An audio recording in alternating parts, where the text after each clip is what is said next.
Olá você, semana começando e estamos começando mais um programa Dicas Tributárias. Primeiramente vamos falar sobre a curiosidade tributária que eu escolhi para falar nessa semana.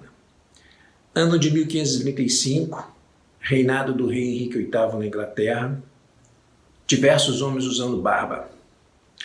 Barbas aparadas, barbas mal feitas, barbas de tudo quanto é jeito. E naquela época a barba era um sinal de nobreza. Então, até porque as pessoas precisavam ter um certo custo para manter suas barbas aparadinhas, bonitinhas. Então esse rei teve uma ideia de instituir um tributo sobre a barba. Então todos aqueles que cultivavam as suas vastas barbas deveriam pagar impostos à coroa inglesa. Essa ideia durou alguns anos, depois ela foi abolida, mas quando chegou o reinado da rainha Elizabeth I, filha do rei Henrique VIII, ela voltou com essa modalidade de imposto. Só que uma modalidade um pouco diferente. O imposto incidia sobre aquelas pessoas que deixavam a barba por fazer por 2 semanas em diante. E depois também foi abolido, passou um tempo e foi abolido. Mas essa história não parou por aí. Naquela época existia também um imperador russo, chamado Pedro I, que era conhecido como Pedro o Grande, e o Pedro ele queria aproximar a Rússia da Europa. Então ele queria levar os costumes europeus para a Rússia. Então numa dessas viagens que ele fez para a Europa, ele foi um dos primeiros a fazer esse intercâmbio cultural. Ele resolveu então taxar os barbudos da Rússia também. Só que na Rússia a coisa era diferente. Na Rússia eles usavam aquelas barbas vastas, tipo lenhador, grandona, e para eles era um sinal de nobreza. O russo sem a barba não era russo. Então, quando ele instituiu esse imposto, o objetivo dele era fazer com que eles cuidassem melhor da sua aparência, tivessem uma barba mais aparada, bonitinha, enfim. E quem se recusasse a pagar o imposto corria o risco de ter a sua barba raspada em praça pública. E todos aqueles que pagavam imposto sobre a barba, eles recebiam um totem que tinha uma estampa de um lado de uma cara mesmo com barba e bigode, e era o comprovante que eles tinham de pagamento desse imposto. Esse imposto durou entre 1705 até 1732, depois ele foi abolido, essa ideia foi colocada de lado. Se eu visse naquela época eu ia me dar bem, até porque a minha barba era cheia, né? Cheia de falhas, então eu não ia ter muita coisa para pagar não. Bom, agora vamos falar sobre o assunto da semana. Semana passada eu disse para vocês que a gente ia falar sobre o planejamento tributário aplicado ao ICMS.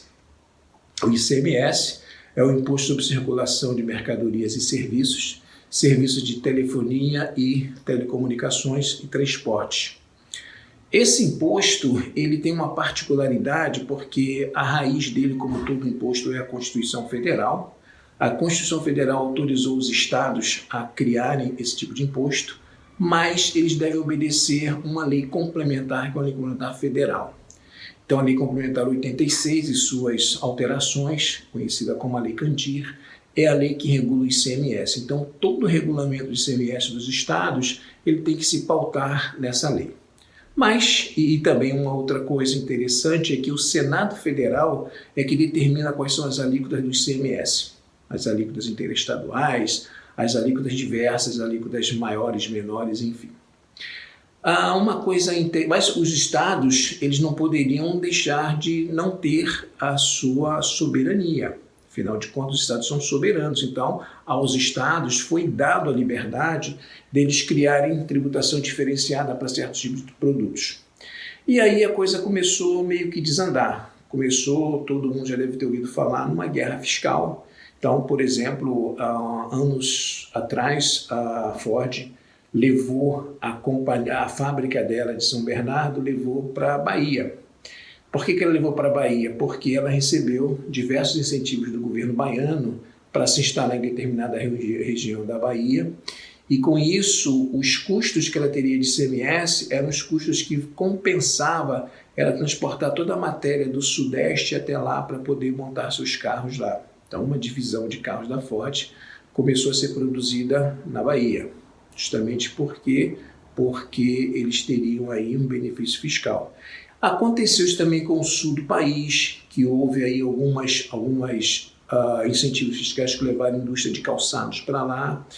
Então, por exemplo, também se você telecomunicar, a mesma coisa também aconteceu com telecomunicações. A maioria dos call centers hoje, eles são também baseados na Bahia. Por quê? Porque a Bahia trouxe também uma tributação menor para telecomunicações. Enquanto a maioria dos estados está em 25%, lá eles estão em 17%, coisa parecida. Mas a ideia aqui não é, até porque essas alíquotas, essas coisas podem ter já mudado, mas a ideia aqui é dizer para vocês que você, quando for planejar a sua vida tributária, e se a sua mercadoria circula por diversos estados, você tem que escolher qual é o estado melhor para você se estabelecer. E como o ICMS tem uma característica também de ser um imposto não cumulativo, ou seja, tudo aquilo que você compra que tem ICMS, que vai gerar uma saída tributária para o imposto, você tem o direito de se creditar do valor que você pagou no início. Então, se o ICMS é pagar no final do mês, vai ser a diferença entre os créditos de ICMS que você acumulou nas suas compras e os débitos que você teve na saída da sua mercadoria. O encontro dessas duas coisas lá no nível de apuração do ICMS vai te dar um saldo devedor do credor.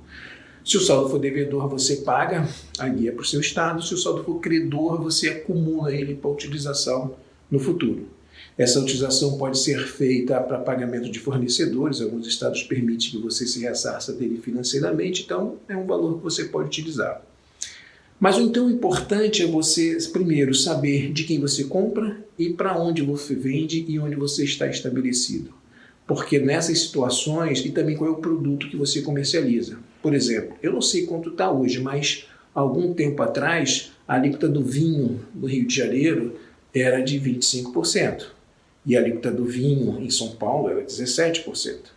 Então era muito mais interessante você trazer o seu negócio de vinho para a capital paulista do que você manter no Rio de Janeiro. Então, essa particularidade do ICMS, essa liberdade que os estados têm de fazerem as suas alíquotas, de incentivar os produtos que querem incentivar, é que é bastante interessante, mas isso tem gerado um conflito tributário muito grande. Para vocês terem uma ideia, o INSPER fez uma pesquisa que terminou em 2020, que com base em 2019 chegou-se à conclusão que o contencioso dos estados com o contribuinte passa dos 5 trilhões de reais, o que representa cerca de 75% do PIB brasileiro. É muita coisa. Recentemente, houve na Câmara dos Deputados a aprovação do projeto de lei 211/2021. Foi agora no dia 25 de maio de 2022. Esse projeto de lei estabelece alíquotas máximas para produtos considerados essenciais, produtos e serviços, que é a energia elétrica, a telecomunicação, o transporte e os combustíveis. Isso vai gerar mais uma polêmica, por quê? Porque existem decisões do STF dizendo sim que esses produtos essenciais não podem ter uma alíquota muito diferenciada dos outros, então ele tem que ter uma alíquota máxima de 17% também, mas só que isso vai ser aplicado a partir de 2024. Só que pelo projeto de lei, isso vai valer a partir do momento que for aprovado. Então isso já foi aprovado na Câmara dos Deputados, ele está andando bastante rápido, ele entrou na Câmara dos Deputados em dezembro de 21 e já foi aprovado em maio agora de 22 e segue para o Senado. Então, se ele for aprovado ainda nesse ano, ele pode ser que comece a vigorar ainda nesse ano. Isso aí vai gerar uma polêmica bastante grande, vai gerar aí um outro contencioso. Então, o importante do ICMS é isso. Primeiro, você saber que você tem direito a créditos. Então você tem que olhar de quem você compra, qual é a alíquota que aquele estado tem para você poder ter um crédito melhor e para quem você vende. Então esse encontro das duas coisas você consegue aí saber aonde que você vai colocar o seu estabelecimento para funcionar. Beleza? Então a dica era essa dessa semana e qualquer coisa que vocês quiserem continuar essa discussão comigo. E se vocês tiverem também crédito acumulado de ICMS, substituição tributária, tem possibilidade em São Paulo de utilizar isso com mais rapidez. É só me dar um toque que eu converso com você sobre isso. Valeu? Um abraço, boa semana, até a próxima. Tchau!